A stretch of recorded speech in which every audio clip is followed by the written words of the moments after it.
గ్రహణ చంద్రుడు నా ఫోన్లో కనబడట్లేదు. కళ్ళకు కనబడుతుంది కానీ నా ఫోన్లో కనబడతలేదు. ఇగో టెలిస్కోప్లో కనబడుతుంది కానీ టెలిస్కోప్లో నుంచి ఫోన్ తీయడానికి వస్తలేదు.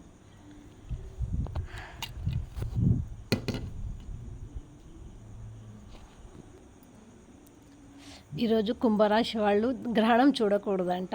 నేను ఖచ్చితంగా 1 అవర్ నుంచి చూస్తూనే ఉన్నా. ప్లస్ గ్రహణ సమయంలో తినకూడదంట. ఇగో నేను తింటున్నా.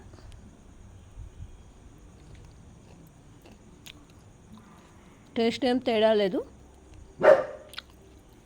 ప్రతి గ్రహణ టైంలో నేను తింటూనే ఉన్నా. నాకు ఎప్పుడేం కాలే.